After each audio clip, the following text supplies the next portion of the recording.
Hello friends, welcome to Pappu's home kitchen. இன்றைக்கி நம்ம சேனலில் 24 hours white food cooking challenge பார்க்க போகிறோம். இன்றைக்கி மார்னிங் பிரேக்ஃபாஸ்ட்க்கு நம்ம ஒரு ஹெல்த்தியான ரெசிபி தான் பார்க்க போகிறோம். வரகரிசி உப்புமாவும் தேங்காய் சட்னியும். வாங்க நம்ம வீடியோக்குள்ளே போயிடலாம். ஃபர்ஸ்ட் நம்ம வரகரிசியை நல்லா வறுத்துக்கிட்டு கொஞ்ச நேரம் தண்ணியில் ஊற வச்சிடலாம். அடுத்தது உப்புமா தாளிக்கிறதுக்கு வெங்காயம், இஞ்சி, கருவேப்பிலை, பச்சை மிளகாய், தேங்காய் பூ கொஞ்சம், உப்பு, உளுத்தம்பருப்பு, கடுகு, கடலைப்பருப்பு. வாங்க இதை தாளிச்சிடலாம். வானலில் தேங்காய் எண்ணெய் ஒரு 2 ஸ்பூன் எடுத்திருக்கேன். இந்த உப்புமாக்கு தேங்காய் எண்ணெயில் தாளிச்சிங்கன்னா நல்லா டேஸ்ட்டாக இருக்கும், வாசனையும் சூப்பராக இருக்கும். ஃபர்ஸ்ட் நம்ம கடுகு உளுத்தம்பருப்பு சேர்த்துக்கலாம். நான் ஒரு ஸ்பூன் கடுகு, 1 ஸ்பூன் உளுத்தம்பருப்பு எடுத்திருக்கேன். கடுகு உளுத்தம்பருப்பு பொரிஞ்ச உடனே அடுத்தது கடலைப்பருப்பு ஒரு 2 ஸ்பூன் எடுத்திருக்கேன், அதையும் ஆட் பண்ணிக்கிறேன். ரெண்டும் ஓரளவுக்கு நல்லா பொரிஞ்சதுக்கப்புறம் நெக்ஸ்ட் அதில் நம்ம பெரிய வெங்காயம், ஒரு வெங்காயம் சின்ன சின்னதாக கட் பண்ணி வச்சுருக்கேன், அதையும் ஆட் பண்ணிக்கிறேன்.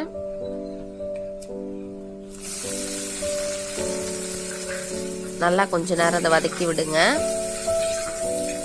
அடுத்தது அதில் இஞ்சி ஒரு சின்ன பீஸ் கட் பண்ணி வச்சுருக்கேன், அதையும் ஆட் பண்ணிக்கிறேன். உப்புமாக்கு இஞ்சி ஆட் பண்ணிங்கன்னா ரொம்ப வாசனையாக இருக்கும். அதையும் சேர்த்து கொஞ்ச நேரம் நல்லா வதக்கி விடுங்க.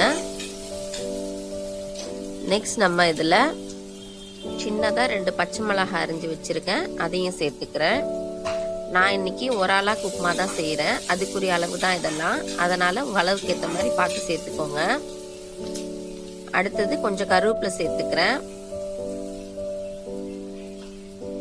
எல்லாத்தையும் சேர்த்து ஒரு 2 மினிட்ஸ் கொஞ்சம் லைட்டாக வதங்கட்டும்.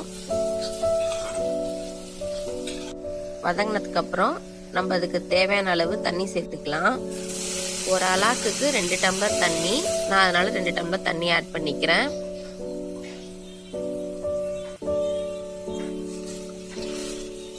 கூடவே தேவையான அளவு உப்பு சேர்த்துக்கிறேன். தண்ணி நல்லா ஒரு கொதி வர வரைக்கும் நம்ம அதை கொஞ்ச நேரம் மூடி வச்சுக்கலாம்.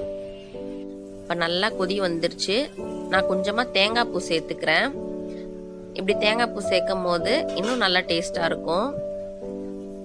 லைட்டாக ஒரு கொதி வந்த உடனே நம்ம அந்த வரகரிசியை இதில் சேர்த்துக்கலாம். இப்போ கொஞ்சம் நல்லா கிண்டி விடுங்க. கிண்டி விட்டுட்டு நம்ம அதை கொஞ்ச நேரம் மூடி வச்சிடலாம்.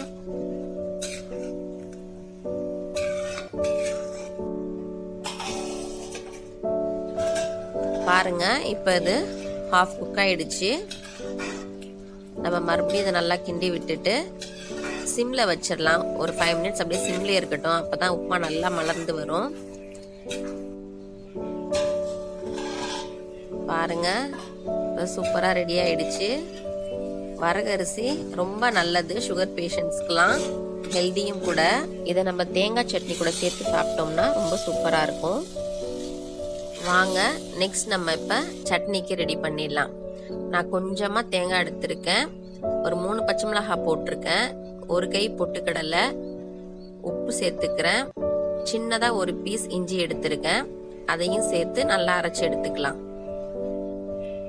நெக்ஸ்ட் நம்ம ஒரு வானல்ல 1 ஸ்பூன் கடலை எண்ணெய் ஊற்றிருக்கேன், 1 ஸ்பூன் கடுகு உளுத்தம்பருப்பு எடுத்திருக்கேன், அதையும் அதில் சேர்த்துட்டு நல்லா பொரிஞ்ச உடனே நம்ம ஸ்டவ் ஆஃப் பண்ணிட்டு கருவேப்பிலையும் 1 வரமிளகாய் அதில் சேர்த்துக்கிறேன். அவ்வளோதான், நல்லா பொரிஞ்சிருச்சு. நம்ம இப்போ இதை சட்னியில் சேர்த்துக்கலாம். பாருங்க, சட்னி எவ்வளோ சூப்பராக இருக்குது பார்க்கவே. அவ்வளோதான், நம்மளோட ஹெல்தியான வரகரிசி உப்புமாவும் சட்னியும் ரெடி ஆயிடுச்சு. நெக்ஸ்ட் நம்ம லஞ்ச் ரெசிபி பார்த்துடலாம். இன்னைக்கு நம்ம ஒயிட் ஃபுட் குக்கிங் சேலஞ்ச் பண்ணுறதால நான் இன்னைக்கு கீ ரைஸ் பண்ணலான்னு முடிவு பண்ணியிருக்கேன். வாங்க அதுக்கு தேவையான இன்க்ரீடியன்ஸ் என்னன்னு பார்த்துடலாம். அரிசி, பெரிய வெங்காயம், தக்காளி, பச்சை மிளகாய், இஞ்சி பூண்டு பேஸ்ட், மல்லித்தலை, புதினா, தயிர், முந்திரி பருப்பு, பட்டை, கிராம்பு, ஏலக்காய், உப்பு, நெய். வாங்க நம்ம இதை தாளிச்சிடலாம். ஃபர்ஸ்ட் குக்கரில் 2 ஸ்பூன் நெய் ஊற்றிக்கிறேன். கூடவே கொஞ்சமாக எண்ணெய் சேர்த்துக்கிறேன். நெய் நல்லா சூடான உடனே நான் ஒரு 5 பீஸ் பட்டை, ஒரு 5 கிராம்பு, 2 ஏலக்காய் சேர்த்துருக்கேன். அது லைட்டாக பொரிஞ்ச உடனே முந்திரி ஆட் பண்ணிக்கிறேன். நான் ஒரு 10 முந்திரி போல் எடுத்திருக்கேன். உங்களுக்கு தேவையான அளவுக்கு நீங்கள் சேர்த்துக்கோங்க.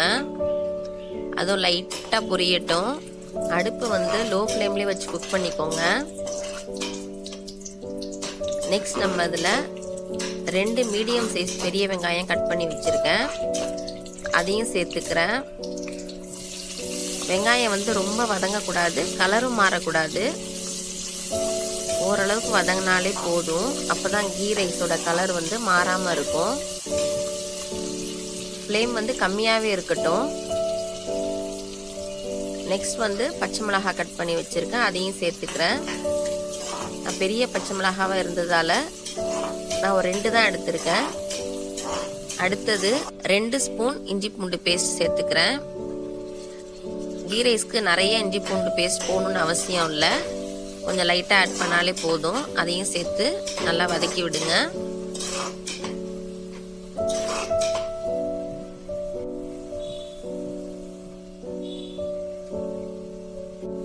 அடுத்தது புதினா தலை சேர்த்துக்கிறேன். கூடவே மல்லித்தலையும் சேர்த்துக்கிறேன். ரெண்டுமே நீங்கள் சும்மா ஒரு ஃப்ளேவருக்கு தான் நம்ம போடுறோம். அதனால் சும்மா ஒரு கைப்பிடி போட்டால் போதும், நிறையா போடணுன்னு அவசியம் இல்லை. அதையும் சேர்த்து லைட்டாக வதக்கி விடுங்க. அடுத்தது கொஞ்சமாக தயிர் சேர்த்துக்கிறேன். ஒரு ஸ்பூன் சேர்த்துக்கிறேன். நல்லா வதங்கட்டும். அடுத்தது ஒரு அரை தக்காளி பழம் சேர்த்துக்கிறேன். தக்காளி வந்து ரொம்ப வதங்க வேண்டாம், லைட்டாக அப்படி வதக்கி விட்டுட்டு நம்ம அதில் தண்ணி சேர்த்துக்கலாம். நெக்ஸ்ட் நம்ம இதுக்கு தேவையான அளவு உப்பு சேர்த்துக்கலாம்.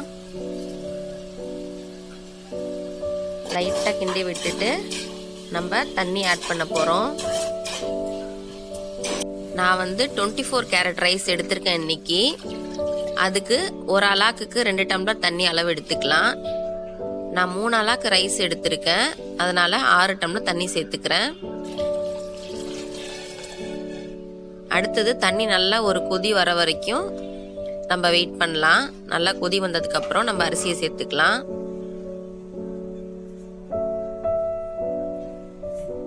பாருங்க, இப்போ தண்ணி நல்லா கொதி வந்துடுச்சு. நெக்ஸ்ட் நம்ம அதில் அரிசியை சேர்த்துடலாம். அரிசியில் சுத்தமாக தண்ணி இல்லாத அளவுக்கு நல்லா அரிசியை வடிச்சுக்கோங்க. தண்ணி கொஞ்சம் கூட போனாலும் சாப்பாடு உங்களுக்கு உதிரியாக வராது. கீ ரைஸ் வந்து நல்லா உதிரியாக இருந்தால் தான் சூப்பராக இருக்கும். இப்போ நம்ம நல்லா ஹை ஃப்ளேமில் வச்சுக்கலாம். வச்சுட்டு ரைஸ் நல்லா கெட்டி பதத்துக்கு வர வரைக்கும் நம்ம அப்பப்போ கிண்டி விட்டுட்டே இருக்கலாம். நல்லா ஓரளவுக்கு ரைஸ் நல்லா டைட் ஆனதுக்கப்புறம் நம்ம சிம்மில் வச்சுட்டு நம்ம குக்கரை மூட போகிறோம். பாருங்கள், ஓரளவுக்கு ரைஸ் நல்லா வந்துருச்சு. இப்போ இது எல்லாத்தையும் ஈவனாக ஸ்ப்ரெட் பண்ணிவிட்டு நம்ம மூடி வச்சிடலாம். ஒரு 15 மினிட்ஸ் சிம்மில் வச்சிடலாம். நம்ம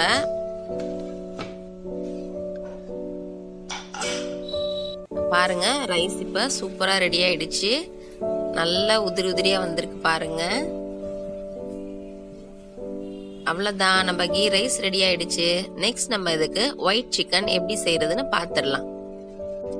அதுக்கு தேவையான பொருட்கள்: சிக்கன் 1/2 கிலோ, கல்லுப்பு, கருவேப்பிலை, இஞ்சி, பூண்டு, மிளகாய் எல்லாத்தையும் சேர்த்து அரைச்சி வச்சிருக்கேன். சின்ன வெங்காயம் 1 கப் எடுத்திருக்கேன். தேங்காய், 2 தக்காளி கட் பண்ணி வச்சிருக்கேன். பட்டை, கிராம்பு, சோம்புத்தூள் நுணுக்கி வச்சிருக்கேன். வாங்க அது எப்படி செய்யறதுன்னு பார்த்துடலாம். நான் ஒரு 3 ஸ்பூன் எண்ணெய் ஊற்றிருக்கேன். எண்ணெய் கொஞ்சம் சூடான உடனே பட்டை, கிராம்பு, சோம்பு 3த்தையும் நுணுக்கி வச்சிருக்கேன். அதை ஆட் பண்ணிக்கிறேன். இது நல்லா புரிஞ்ச உடனே வெங்காயம் கட் பண்ணி வச்சிருக்கேன், அதையும் ஆட் பண்ணிக்கிறேன்.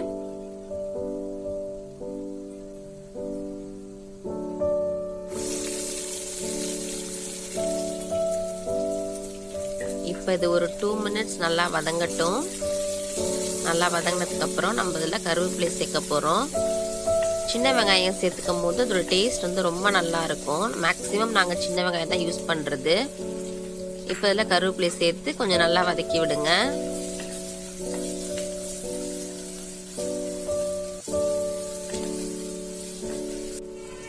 அடுத்தது 2 தக்காளி பழம் கட் பண்ணி வச்சிருக்கேன், அதையும் சேர்த்து நல்லா வதக்கி விடுறேன்.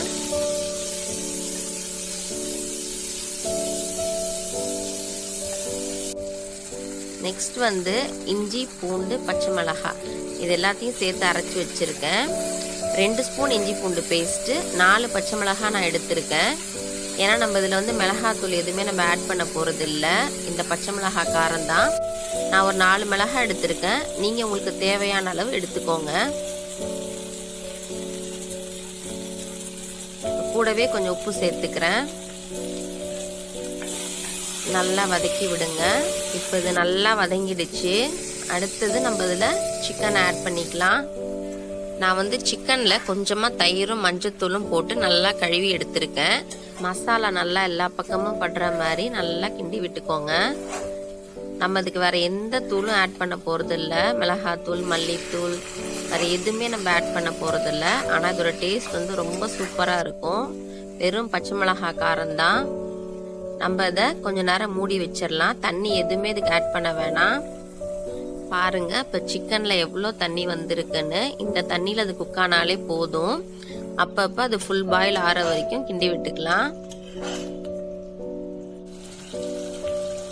ஓரளவுக்கு நல்லா குக் ஆன உடனே நம்ம அரைச்சி வச்சிருக்க தேங்காவை அதில் சேர்த்துக்கலாம். நான் வெறும் தேங்காய் மட்டும்தான் ஆட் பண்ணியிருக்கேன்.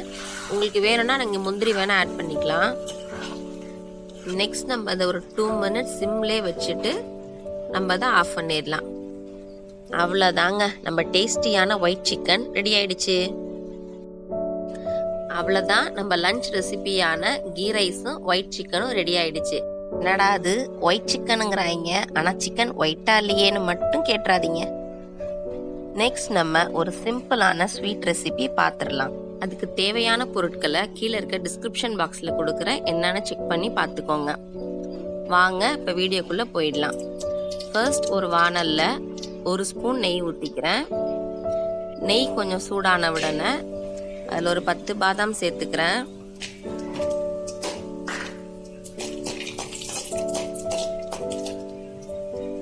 நெக்ஸ்ட் நம்ம அதில் முந்திரி பருப்பு ஆட் பண்ணிக்கலாம். உங்களுக்கு தேவையான அளவு எடுத்துக்கோங்க.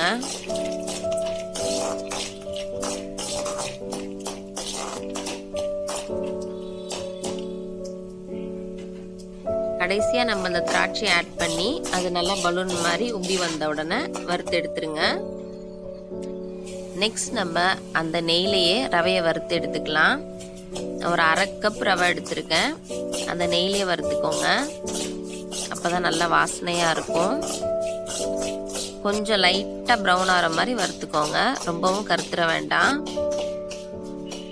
நான் பக்கத்து அடுப்பில் பால் வச்சுருக்கேன், 1/2 லிட்டர் பால் எடுத்திருக்கேன், நல்லா காய்ச்சி வச்சுருக்கேன்.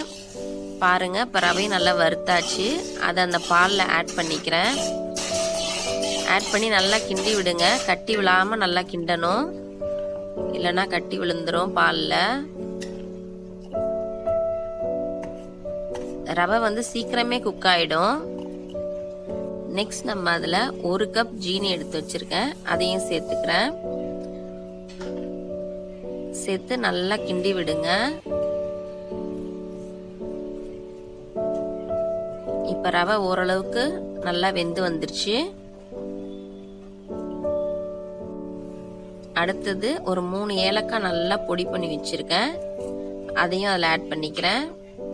உங்களுக்கு ஏலக்காய் பவுடர் கிடைச்சதுன்னா 1/2 ஸ்பூன் பவுடர் கூட நீங்கள் ஆட் பண்ணிக்கலாம்.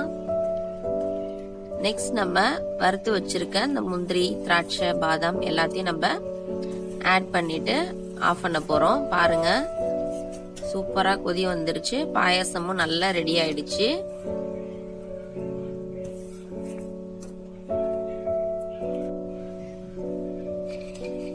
இப்போ இது எல்லாத்தையும் ஆட் பண்ணிக்கலாம். அவ்வளோதாங்க, சூப்பரான ரவா பாயசம் ரெடி. என்னங்க வீடியோ பார்த்து ரொம்ப போர் அடிச்சிருச்சா? இன்னும் ஒரே ஒரு டின்னர் ரெசிபி தான் இருக்கு, அதையும் ஸ்கிப் பண்ணாம பாருங்க. கடைசியா இப்ப நைட் நம்ம டின்னருக்கு ஆப்பம் செய்ய போறோம். அதுக்கு ஃபர்ஸ்ட் நம்ம அரிசியெல்லாம் ஊற வச்சுக்கலாம். இது 4 பேர் அளவுக்கு எடுத்திருக்கேன். பச்சரிசி 2 ஆளாக்கு, புழுங்கலரிசி 2 ஆளாக்கு, 1/2 ஆளாக்கு உளுந்து, ஒரு 3 ஸ்பூன் வெந்தயம் எடுத்திருக்கேன். இப்போ இது எல்லாத்தையும் 2 மணி நேரம் ஊற வச்சு மாவு அரைச்சி எடுத்தாச்சு.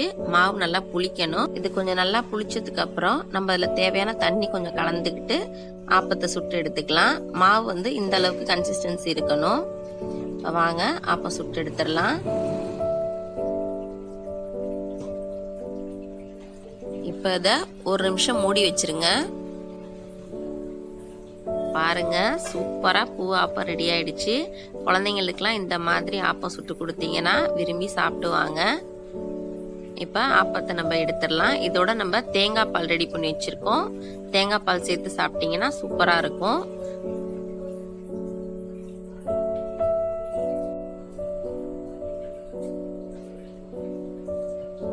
அவ்வளவுதாங்க, நம்ம சூப்பரான ஆப்பம் தேங்காய் பால் ரெடி. இதோட நம்ம 24 hours white food cooking recipes முடிஞ்சிருச்சு. இன்னொரு இன்ட்ரெஸ்டிங்கான ரெசிபியோட உங்களை நெக்ஸ்ட் வீடியோவில் பார்க்குறோம். இந்த வீடியோ உங்களுக்கு பிடிச்சிருந்துச்சுன்னா லைக் பண்ணுங்க, ஷேர் பண்ணுங்க, மறக்காம நம்ம சேனலை சப்ஸ்கிரைப் பண்ணுங்க. அப்படியே கூட இருக்க பெல் ஐக்கானையும் ப்ரெஸ் பண்ணுங்க. தேங்க்ஸ் ஃபார் வாட்சிங்.